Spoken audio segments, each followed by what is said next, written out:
Hi, it's me again with Corel Draw Tips and Tricks. And just a couple of days ago, I made a video on how to eliminate double cut lines on a name badge. And it did take some time.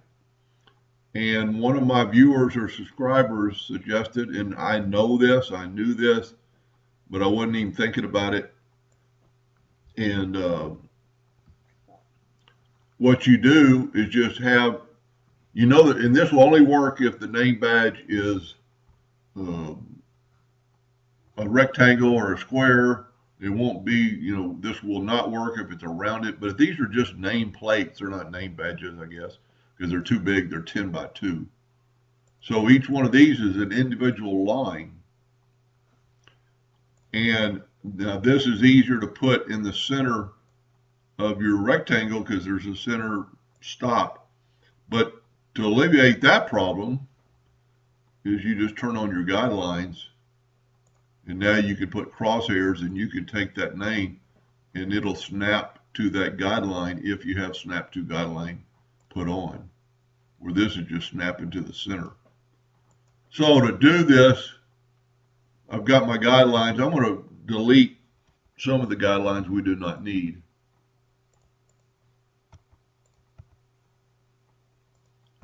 At first anyway. And this is what he suggested.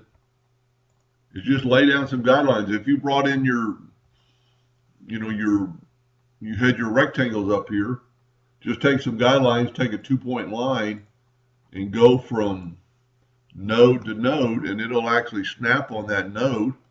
And once you know your distance, so we'll make it a 2-inch box and just go down and put it down 2 inches, and then another 2 inches, make a duplicate.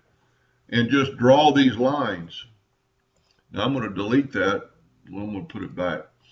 But the laser will now only cut. Let me turn off the guidelines. Go to view and just unclick guidelines. Now the laser is only going to cut these 1, 2, 3, 4, 5, 6, 7 lines. And it's going to cut a lot faster because they're just straight lines. There's nothing fancy. No corners, no running back and forth. It's just cutting out like just cutting out a pattern. It doesn't know that it's just a rectangle that it's going to end up cutting. And I'm going to make one more video on this and show how you could actually even speed the laser up a little bit and make them cut in order. Hope that helped a little bit. Thank you for watching.